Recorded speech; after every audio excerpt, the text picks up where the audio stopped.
बैकुंठ चतुर्दशी के दिन भगवान नारायण भगवान शंकर से मिलने के लिए काशी गए थे। काशी कैसे पधारे? तो भगवान विष्णु बोले काशी आने का कारण केवल इतना है कि बैकुंठ में मन नहीं लग रहा था, तो सोचा मेरे भोलेनाथ जी से मिल आऊं। देवऋषि नारद बोले मिलने भी ऐसे ऐसे आए जो कभी गिने चुने दिन तो आंख खोले। शंकर भगवान नेत्र खोलते ही नहीं है, वो तो नेत्र बंद करके बैठे थे। आप मिलने भी आए तो उनसे मिलने आए जो कभी नेत्र ही नहीं खोलते। मां जगतजननी जगदम्बा कह कहकर परेशान हो जाती, तब भी तो नेत्र ना खोलते, और आप उनसे मिलने के लिए आए, वो भी काशी में। वो भगवान विष्णु बोले देखो, पहुंच गए भगवान विष्णु मणिकर्णिका घाट। आज भी मणिकर्णिका के घाट पर भगवान नारायण का मंदिर है। भगवान विष्णु मणिकर्णिका घाट पहुंच गए और मणिकर्णिका पर जाकर भगवान विष्णु ने एक कंकर उठाया, उसको घाट पर रखा और भगवान विष्णु उसकी आराधना में लीन हो गए। बैकुंठ चतुर्दशी का दिन भगवान विष्णु इतनी आराधना में लीन हुए, इतने लीन हो गए कि कब दिन निकल गया, कब शाम हो गई, बस केवल कंकर को देखते रहे और गंगा का जल छोड़ते रहे। सुबह कब गई, शाम कब गई, मालूम नहीं पड़ा। मध्य रात्रि आ गई, तब भगवान विष्णु को लगा पूजन तो कर रहा हूं, स्मरण कर रहा हूं, पर दीप नहीं लगाए। तब भगवान नारायण ने लक्ष्मी से कहा तुम दीप लेकर।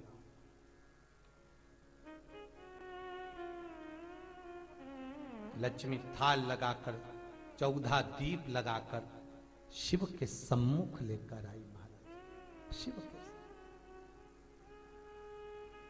इसलिए आज भी बैकुंठ चतुर्दशी के दिन सुबह और शाम के दीपदान का महत्व नहीं है। कब का है? मध्य रात्रि, मध्य रात्रि के दीपदान का महत्व। और मध्य रात्रि के समय, मध्य रात्रि के अनुकूल में मां जब भगवान भूल गए तब लक्ष्मी जी दीप लेकर आई, प्रज्वलित किया। भगवान शंकर वहीं पर सम्मुख प्रकट हो गए। तब जैसे देवऋषि नारद ने कहा था कि कंकर में शंकर है, भगवान विष्णु ने देवऋषि नारद को हृदय से लगाया था, तब भगवान नारायण के सामने शिव प्रसन्न होकर भगवान नारायण को गले से लगाते हैं। इसको हमारे हिंदू धर्म में हरि हर मिलन कहते हैं। इसलिए बैकुंठ चतुर्दशी के दिन हरिहर मिलन, हरिहर मिलन बैकुंठ चतुर्दशी। महाराज निवेदन करूंगा, जिसकी किडनी गड़बड़ हो गई हो, जिसका लीवर गड़बड़ हो गया हो, जिसको डायलिसिस चल रहा हो और छूट नहीं रहा हो, बैकुंठ चतुर्दशी के दिन नदी के घाट पर, नदी, तालाब, सरोवर, कुआं, बावड़ी जो हो, उसके तट पर 14 दीप लगाकर, पीपल के पत्ते पर शहद डालकर और उसमें एक काली मिर्ची शंकर जी का नाम डालकर बोलकर उसमें चढ़ा दें। उसी पत्ते की काली मिर्ची, थोड़ा सा शहद घाट पर डाल दें और उस पत्ते को घर पर लेकर आ जाए। जिसको डॉक्टर ने कह दिया डायलिसिस होगा, किडनी लीवर गड़बड़ हो रहे हैं, बैकुंठ चतुर्दशी के दिन रात्रि को 14 दीप लगाकर जब घाट से आए, जिस व्यक्ति को रोग है, बीमारी है, उसको वो पत्ते समेत चटा दें और फिर जाकर आप 8 दिन 10 दिन बाद जांच करवाओ, आपको उसका फल प्राप्त हो जाए, पर विश्वास रखकर, क्योंकि हरि और हर मिलन कोई साधारण नहीं है। बैकुंठ चतुर्दशी कार्तिक के महीने में जो दीपदान होता है, माताएं सवेरे घाट पर स्नान करने जाती हैं तो वहां दिया लगाती हैं। शाम को तुलसी का क्यारा, दरवाजा, सब दूर दीपदान होता है। केवल कार्तिक के महीने में, पूरे महीने जो दीपदान होता है वो शाम के समय पर, सुबह के समय पर, आप जब सुंदर कार्तिक स्नान कर रही हो तब, या शाम के समय पर दीपदान करती हो। पर पूरे कार्तिक के महीने में केवल एक दिन ऐसा होता है जिस समय शाम को दीपदान नहीं होता, बल्कि मध्य रात्रि में दीप का दान होता।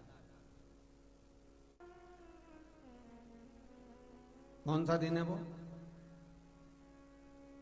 पूरे कार्तिक के महीने में केवल एक दिन ऐसा होता है जिस दिन मध्य रात्रि में दीपदान होता है, ना सुबह ना शाम। हाँ, सुबह शाम आप तुलसी जी को लगा रहे हो अपनी जगह पर तुम अगर कार्तिक के महत्तम का स्मरण कर रहे हो, कार्तिक का स्नान कर रही हो, कार्तिक नहा रहे हो, या कार्तिक का व्रत कर रहे हो, या पचवीगन का व्रत कर रहे हो, या भीष्म पंचक का व्रत कर रहे हो,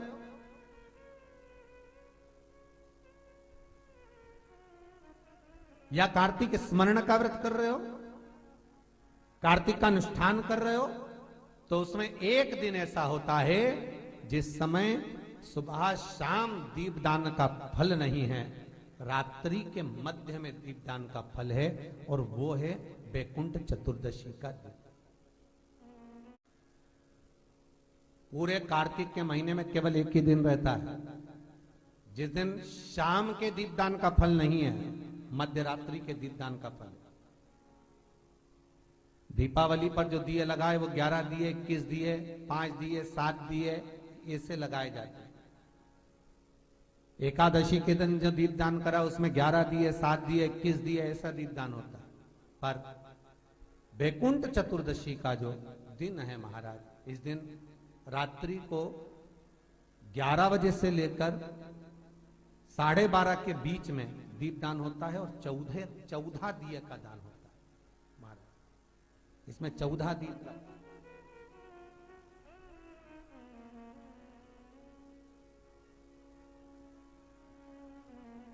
14 दीपों का दान है।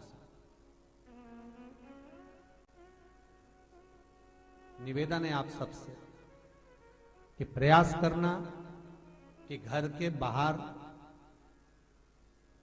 आप एक दीप, जहां पर आपका जलाशय है, पानी का स्थान है, वहां रख दें, और एक दीप तुलसी के क्यारे के पास रखें, बाकी के दीप आप घर के बाहर लगा दें। 14 दीप। बहुत उपद्रव मचाने लगा, पर वृंदा की भक्ति के कारण जीवित था। देवता घबरा गए, देवताओं ने कहा इसको मारे कैसे? तो भगवान शिव ने कहा तुम ही बताओ क्या करना चाहिए। तो भगवान विष्णु के मारने का प्लानिंग तो आप ही कर सकते हो प्रभु, हमारे बस की तो है नहीं। क्यों? क्योंकि वो वृंदा हमारा भजन करती है, और हमारा भजन करे और हम मारे तो अच्छी बात थोड़ी ना लगे। आप बताओ कैसे मारा जाए? तो भगवान बोले एक तरीका है कि तुम, जब मैं जलंधर को युद्ध के मैदान में लेकर जाऊंगा तब तुम इसका सात्वित्व भंग कर दो, इसके कक्ष में जलंधर बनकर। तो भगवान विष्णु बोले ये मेरा पूजन करती है, मैं सात्वित्व भंग करूं अच्छा लगेगा? एक काम करो, नहीं तो तुम सात्वित्व भंग करो। शंकर भगवान बोले मेरी धर्म पत्नी जगदम्बा से मैंने जब विवाह करा था, वचन दिया था, हे जगदम्बा, नारी के सात्वित्व को एक तू और एक मैं सदा सदा के लिए जीवित रखेंगे, नारी के सात्वित्व को। इसलिए स्त्री, नारी जो भी व्रत करती है, उपास करती है, पूजन करती है, पाठ करती है, अर्चना करती है, उसमें लक्ष्मी जी का पाठ नहीं होता, लक्ष्मी जी की आराधना नहीं होती, सरस्वती की आराधना नहीं होती, उसमें माता पार्वती की आराधना होती है। तीज का व्रत किसका है? बोलते जाओ। चतुर्थी का व्रत किसका है? छठ का व्रत किसका है? पार्वती का। जितने माताएं व्रत करती है सब पार्वती के हैं। सातित्व देने वाली है वो, अखंड सौभाग्य देने वाली है वो, सुख देने वाली है वो। सरल नहीं है मां, जगत की जगदम्बा है वो, जगत धात्री है वो, जगत धात्री।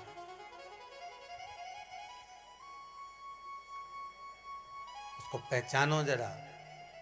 जिसके पति हों अष्ट सिद्धि नवनिधि के दाता, स्वयं शंकर जिसका पति हो उसके पास में अष्ट सिद्धियां नवनिधियां तो चारों तरफ बिखरती हुई चलती है। चारों तरफ बिखरती हुई अष्ट सिद्धि नवनिधियां चलती हो तो वो सहज कैसे हो सकता?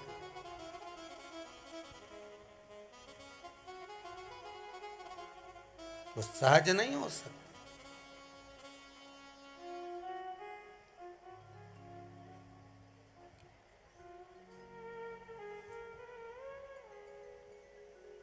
अब भगवान विष्णु गए जलंधर बनकर, जलंधर को ले गए शंकर, मार दिया शंकर भगवान ने जलंधर को, सिर कटा, वृंदा की गोद में गए तो वृंदा का पति तो अंदर बैठा, ये कौन? देखा तो ये तो नारायण। क्रोध आ गया वृंदा को, मेरा पति मर गया, आपके कारण मेरा सातित्व भंग हो गया, मैं तुम्हें श्राप देती हूं, तुम पत्थर हो जाओ। भगवान कहते हैं वृंदा, माना मैं पत्थर का हो जाऊंगा क्योंकि तुम्हारा हृदय कठोर हो गया नारायण। एक नारी का सातित्व क्या होता है तुमने उसको डिगा दिया है, पत्थर के हो जाओ तुम।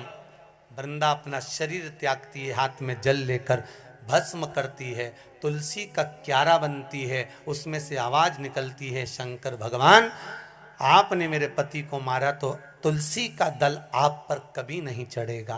केवल वर्ष में एक दिन बैकुंठ चतुर्दशी का दिन ऐसा होता है जो रात्रि में 12 बजे से लेकर सुबह 4 बजे शंकर भगवान पर तुलसा चढ़ती है और ठाकुर जी पर बेलपत्र चढ़ता है। उस बेलपत्र और तुलसा को शहद की शीशी में रखा जाता है। जो बच्चा पढ़ने में कमजोर होता है, बुद्धि से कमजोर होता है, वो शहद कम से कम 2 महीना 3 महीने तक चटाया जाता है, तब बच्चा बुद्धि और विद्या में तेज हो जाता है। जिसको याद नहीं रहता हो, याददाश्त कमजोर हो गई हो, कई बुजुर्ग लोग भी ऐसे हैं जिनको याद नहीं रहता, बेचारी अंगूठी रख के भूल जाती है, कहीं ऐसी ये सामान रख के कहीं चला जाता है। तो बैकुंठ चतुर्दशी के दिन आप प्रयास करना, एक तुलसी का दल भगवान शंकर पर और बेलपत्र जम के बोलो भगवान ठाकुर जी पर, दोनों को इकट्ठा करना, शहद की शीशी में डालना, उसको चाटना। महाराज विवेक बुद्धि तीव्र होगी, याददाश्त बनी रहेगी, याद रहेगा कि सियोर वाले महाराज ने क्या क्या सुनाया था। शिव कथा कह रही है, धनेश्वर अपशब्द कहता, ताने देता, शरीर बेकार हो गया, किसी काम का नहीं। किसी पर एक उंगली जब हम उठाते हैं तो ये 3 उंगली हमारी ओर जाती है, ये बात हम पहले भी कहे। धनेश्वर इस चीज का स्मरण नहीं कर पाया कि हम गंगा नहाने वालों पर, नर्मदा नहाने वालों पर, कथा सुनने वालों पर, भजन करने वालों पर उंगली उठा रहा। शरीर में रोग हो गया, बीमार पड़ गया, पिता बड़े दुखी थे। धनेश्वर के पिता ने ये विचार करा कि आखिर इसका उद्धार कैसे होगा।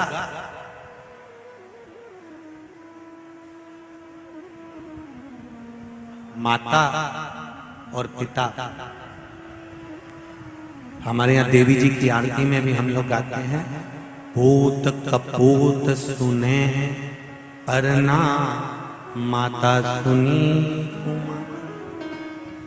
हमारे यहाँ की आरतियों में भी ये वर्णन किया गया है कि माता पिता, बेटा चाहे कितना भी बेकार हो तो भी माता पिता उसको कलेजे से लगाकर रखते हैं।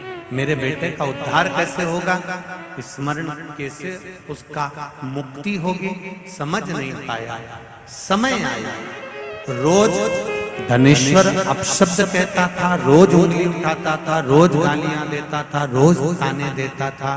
आज उसको नहीं मालूम था कि बैकुंठ चतुर्दशी का दिन है। काय का दिन है? जम के बोलो जरा, बैकुंठ चतुर्दशी का दिन है। ये धनेश्वर को नहीं मालूम था। उसका रोज का नियम था, जो नदी नहाने जाए, नर्मदा नहाने जाए, गंगा नहाने जाए, कथा सुनने जाए, या मंदिर जाए, या देवालय जाए, या कोई सत्संग करे, या भजन करे, और या शब्द कहता फिरे। तो धनेश्वर आज फिर एक भक्त स्नान कर आ रहा था, जल का पात्र हाथ में था, सुबह का समय था, शिव जी को जल चढ़ा रहा था। शिवालय में जल चढ़ाते चढ़ाते धनेश्वर ने आज कुछ कहा नहीं है, आज कुछ नहीं कहा, पर धनेश्वर ने उस जल चढ़ाने वाले का सुबह के समय पर केवल जल चढ़ाते समय मुख देख लिया। और मुख देखा, धनेश्वर चला। स्कंद पुराण कहती है धनेश्वर जब चला आगे खड्डे में जाकर गिर गया, गिरा, प्राण छूट गए। इतना बड़ा पापी था कि शरीर का कष्ट भी भोग रहा था, उसके बाद भी ये मरने के बाद नरक नहीं गया, अगर गया तो बैकुंठ गया। कारण केवल इतना सा था कि जिस दिन इसने जल चढ़ाने वाले का दर्शन करा था वो बैकुंठ चतुर्दशी का दिन था, और बैकुंठ चतुर्दशी के दिन का दर्शन करा। इसलिए सुन लो जितने लोग आस्था पर कथा सुन रहे हैं, जितने फेसबुक पर सुन रहे हैं, और जितने लोग भीकण गांव की इस पावन धरा पर सुन रहे हैं, आपने 7 दिन की कथा सुनी के लिए सुनी, पर कल 6 तारीख हरिहर मिलन का दिन, बैकुंठ चतुर्दशी का दिन। अगर कथा तक पहुंच जाओ तो अच्छी बात, टीवी के सामने भी बैठ गए तो अच्छी बात, मोबाइल के सम्मुख में भी सुन ली तो बहुत अच्छी बात। पर जो भीकन गांव तक भी नहीं पहुंचा तो कम से कम कोई गांव का व्यक्ति अगर कथा सुनकर निकल कर जाए तो उसका केवल दीदार कर लेना, दर्शन कर लेना, उतने में बैकुंठ का मार्ग बहुत। धनेश्वर ने पूछा मैंने कौन सा पुण्य करा था जो मुझे बैकुंठ का द्वार खुला मिला? चित्रगुप्त महाराज ने कहा धनेश्वर ब्राह्मण, तुमने पाप तो इतना करा था कि तुमको नरक भोगना था। केवल बैकुंठ चतुर्दशी के दिन स्नान कर कर आ रहे व्यक्ति का, शिवजी पे जल चढ़ाते हुए आ रहे व्यक्ति का मुख का दर्शन कर लिया था। इसलिए बैकुंठ चतुर्दशी हरिहर मिलन का दिन है। बैकुंठ चतुर्दशी के दिन भगवान विष्णु और भगवान शंकर, इन दोनों का गुणगान गाना चाहिए, दोनों का भजन, दोनों का मंत्र जाप करना चाहिए, दोनों का। नींद खुली रहे तो 11 बजे के बाद में, रात्रि को 11 के बाद अगर नींद खुली रहे, नींद नहीं खुली रहे तो फिर तुम रात को 8-9 बजे चढ़ा के भी सो जाओ तो कोई बात नहीं हो, भगवान तो बोलेगा। शंकर भगवान पर पहले बेलपत्री चढ़ाना, लड्डू गोपाल के सामने तुलसी का दल चढ़ाना, अपने मन की कामना कर कर हरिहर मिलन कराना। थोड़ी देर तक या तो सवेरे के समय ही चढ़ा दो, दिन भर चढ़े रहने दो, रात्रि के समय पर जब फ्री हो जाओ तब घी का दिया लगाकर बेलपत्री उठाना, वो उठाकर भगवान शालिग्राम जी पर या लड्डू गोपाल पर या मेरे कृष्ण पर या नारायण पर या भगवान विष्णु पर, जो भी तुम्हारे यहाँ मूर्ति हो लड्डू गोपाल की आदि की, उन पे चढ़ा देना और भगवान की तुलसी उठाकर अपनी कामना कर कर मेरे देव अधिदेव महादेव के शिवलिंग पर चढ़ा देना।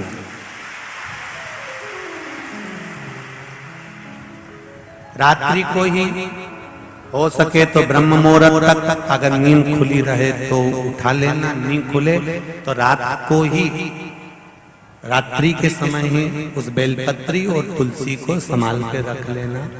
वही बेलपत्री तुलसी विद्या के लिए, और जो बच्चा माइंड से तकलीफ में रहता है, जो बच्चा पलंग पर गंदगी करता हो या जिसका विवेक बुद्धि स्थिर नहीं रहती हो, उसके लिए ये बेलपत्री और तुलसा हमेशा कार्य आती है।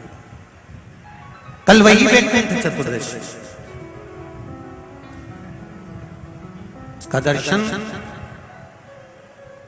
आप भाव से आनंद से अपने अपने घरों में करें, भक्ति के साथ, आनंद के साथ। शिव कथा करें। धनेश्वर पूछ रहा है कि मेरे प्राण छूटे, मैंने तो पाप करा था, फिर ये बैकुंठ का तो कहा। केवल भगवान विष्णु ने काशी में जाकर भगवान शंकर की आराधना मणिकर्णिका के घाट पर करी थी। शंकर भगवान ने अपना सुंदर भाव सुदर्शन चक्र भगवान विष्णु को दे दिया था, और भगवान विष्णु ने अपना नेत्र भगवान शंकर को दे दिया था। तब भगवान विष्णु ने कहा था देवऋषि नारद से, नारद पूरे वर्ष में केवल एक दिन ऐसा रहेगा वैकुंठ चतुर्दशी का, जिस दिन मेरा दरवाजा 24 घंटे खुला रहेगा।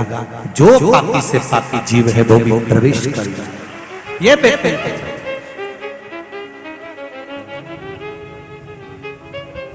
प्रयास करो, कल शिव जी के मंदिर में जाकर एक लोटा जल अवश्य चढ़ा, भगवान नारायण का स्मरण करें, राम नाम, कृष्ण नाम, शिव नाम, भगवान की भक्ति का भजन कीर्तन करें।